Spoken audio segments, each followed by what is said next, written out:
Bismillahirrahmanirrahim. Bonjour chers étudiants. Toujours on continue en hématologie dans notre premier cours qui est intitulé sur les anémies carentielles. Et on va aborder notre premier type qui est les anémies carentielles fériprives, l'anémie par carence partielle. Toujours vous allez trouver tous les supports utilisés dans les vidéos dans la description pour télécharger. N'oubliez pas chers amis à abonner toujours afin de recevoir ces vidéos durant toute l'année.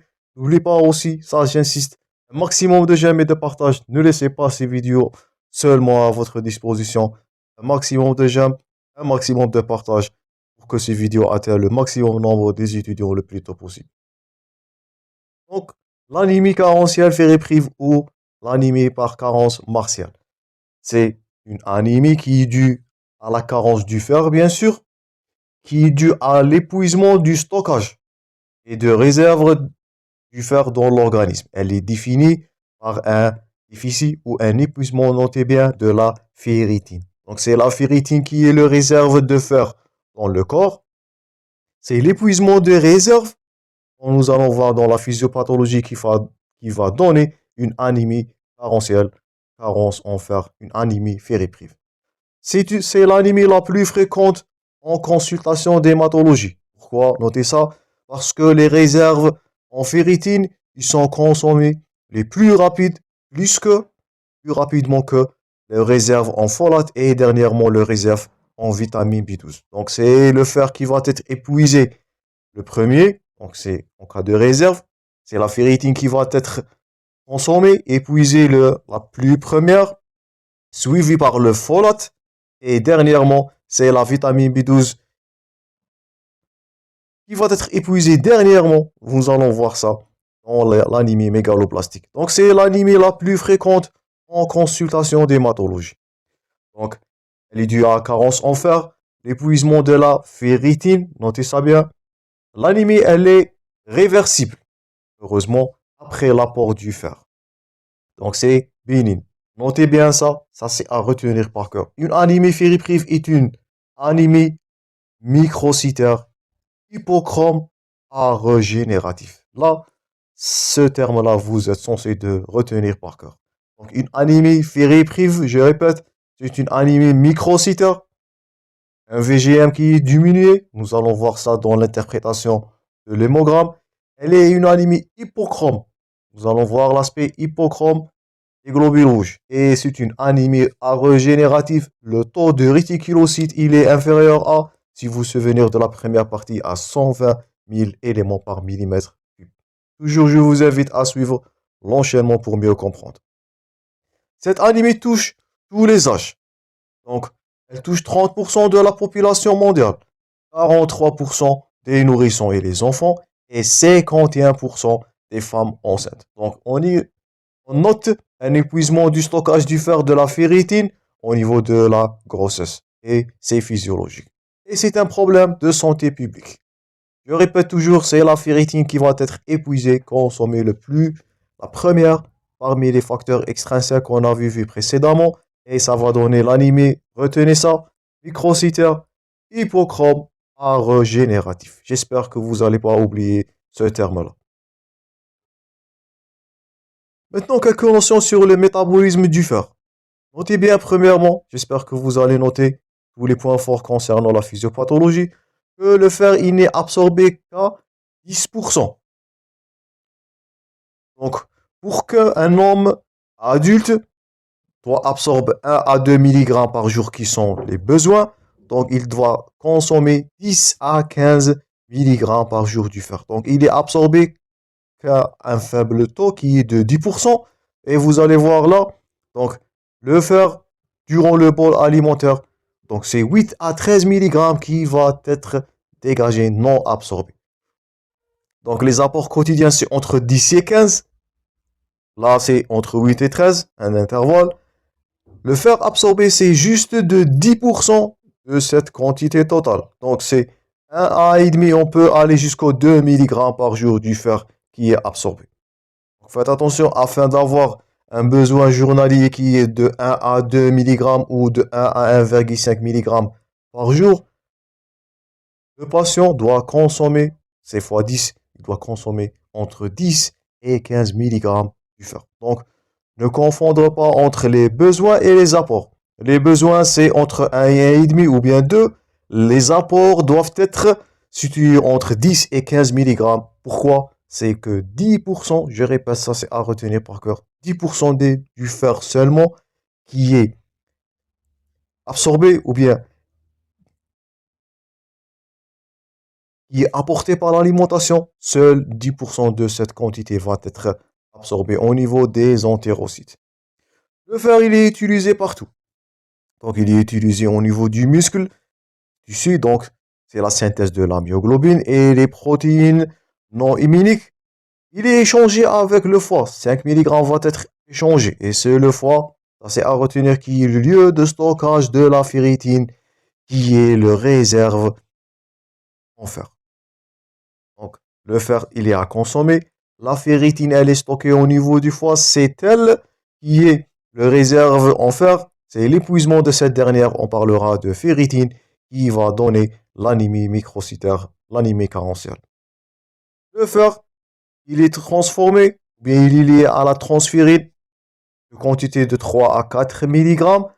Ce dernier, il va être destiné à la moelle osseuse où il va contribuer à la synthèse de l'hémoglobine. On avait vu ça dans la première partie. Donc c'est le fer qui va contrôler l'hémoglobine, le taux d'hémoglobine. Donc c'est le fer, c'est l'hème qui est l'unité, bien qui est le constituant principal de l'hémoglobine et il est contrôlé, il est assuré, il est sous la dépendance de la consommation de fer.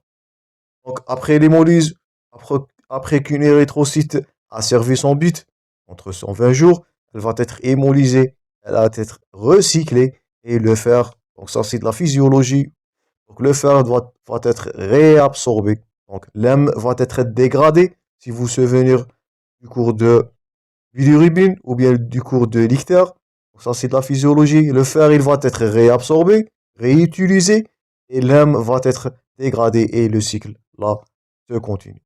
Donc j'insiste, 10% seulement du fer qui est pris par l'alimentation est absorbé. Premièrement, le lieu de stockage du réserve, c'est au niveau du foie, c'est 1 gramme. Et c'est de la ferritine qui est le réserve qui va déterminer la carence. Deuxièmement, troisièmement, le fer, il est recyclé après l'hémolyse, après qu'une globule rouge a servi son fonctionnement ou bien son travail dans le corps. Et les pertes, là,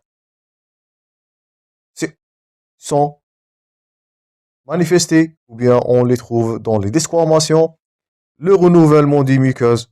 Donc, c'est entre toujours 1 et 2 mg par jour. C'est un cercle, on dit le cercle du fer, il est un cercle fermé. J'espère que c'est d'accord pour le cycle. Donc, les apports, il existe deux types du fer. Ça, c'est à retenir aussi. On a du fer héminique, c'est le Fe2+. Tout ça, c'est à retenir.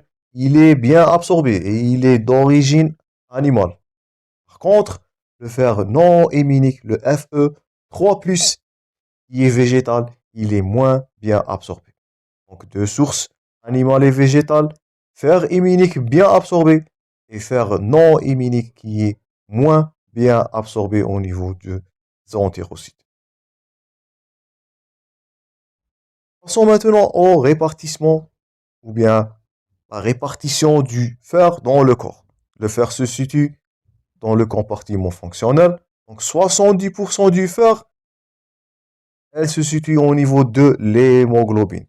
C'est l'hème, on répète, c'est le principal constituant de l'hémoglobine. Le fer, il est utilisé à 70% dans le compartiment fonctionnel. Donc c'est surtout au niveau de la synthèse des hémoglobines, au niveau du muscle, la myoglobine et les enzymes oxydatifs.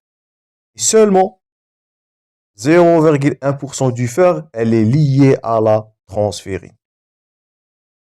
Et le taux de saturation de cette dernière, on parlera de la transférine, il est normalement situé entre 30%. Donc je répète, la transférine, c'est la protéine qui va transporter le fer. Seulement 0,1% de ce dernier qui est lié à la transférine.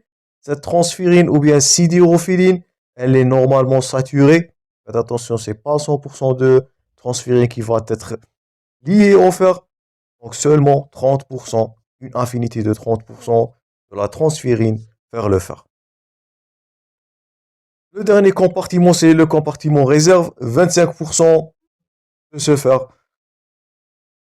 elle est réservée au niveau des macrophages hépatiques sous forme de ferritine, comme on avait vu dans le cycle. Cette ferritine, elle est hydrosoluble et qui représente toujours les réserves en fer, je répète, et aussi stocké du fer. Il est stocké sous forme de l'hémosidérine, mais elle est difficilement mobilisable. Donc, c'est les macrophages hépatiques qui seront le lieu de stockage de la ferritine. Elle est hydrosoluble. C'est le stockage, c'est le réserve du fer. C'est elle, je répète, qui va déterminer l'anémie carentielle ou bien l'anémie ferriprive. Les besoins, toujours comme les pertes, c'est pour cela on dit que c'est un cycle fermé. Donc les besoins sont égaux aux pertes. Donc 1 à 2 mg par jour pour l'homme, 2 à 3 mg par jour chez la femme. Donc on note une augmentation des besoins en fer chez la femme plus que l'homme, surtout, je répète, en âge de procréation ou la femme enceinte. Passons maintenant à un titre très important, la physiopathologie. C'est une thème et c'est une question fréquemment posée dans vos examens, dans vos questions. Faites attention, c'est la physiopathologie. Comment va se manifester ou bien quelles sont les étapes de l'anémie carentielle ferriprive. Donc, premièrement, en cas de carence en fer, on note une diminution de la synthèse de l'hème dans le cytoplasme, alors que je répète, la synthèse de l'ADN, elle est normale. Donc, une carence ferriprive, c'est une anémie, je répète pour la deuxième fois, microcytaire, hypochrome A régénérative. Donc, c'est pas un problème dans la synthèse de l'ADN, c'est la synthèse de l'hémoglobine, je répète, qui est contrôlée par le fer. Maintenant, comment va s'installer cette carence? Quelles sont les formes qui vont être épuisées les premiers? Et après ça, quelles sont les manifestations qui vont survenir? Donc, premièrement, l'anémie ferriprive, en cas de carence en apport ou de n'importe quelle cause, la première, ça c'est à retenir. Le premier facteur, premier élément qui va être épuisé, c'est la ferritinémie. Donc je répète, la ferritine, c'est la source, c'est le réserve en fer, c'est elle qui va être épuisée en premier lieu. Donc ça, c'est à retenir par cœur. Premier élément à être épuisé en cas d'anémie ferriprive, c'est la ferritine. Donc le réserve va être épuisé premièrement. Donc, premièrement, la ferritine, elle est épuisée. Qu'est-ce qui va se passer deuxièmement? On note là la diminution du fer circulant. C'était la ferritine qui a compensé les pertes en fer. Maintenant, il n'y a pas de ferritine. Elle est consommée totalement par carence, soit en apport, soit des pertes. On va voir ça dans les étiologies.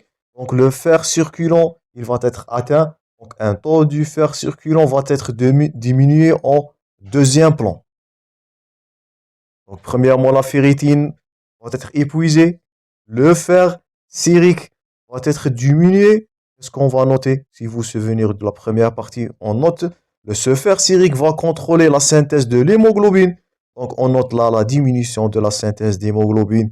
Et là, on va noter le début de l'anémie. On va noter les signes cliniques. Il est suivi par une concentration en hémoglobine qui va être abaissée. Ça va donner l'aspect de l'hypochromie qu'on va voir dans la clinique. Et aussi, il va donner le retard d'arrêt de la mitose. C'est pour cela qu'on va noter là la diminution de la taille et on note là l'anémie microcytaire. Donc je répète, l'enchaînement ou bien l'ordre chronologique de l'installation de l'anémie ferriprive. J'espère que vous allez noter ça. Premièrement, on va noter l'épuisement de la ferritinémie. Premièrement, le réserve va être épuisé. Suivi deuxièmement par un taux du fer sérique qui est diminué, puis abaissé. Donc, premièrement, la ferritinémie qui est atteinte, le fer sérique, le fer circulant, la diminution de la synthèse de l'hémoglobine. Et là, on va noter l'anémie. Après ça, on va noter les signes ou bien les caractéristiques de l'anémie qui sont l'hypochromie qui est due à la diminution de la concentration de l'hémoglobine.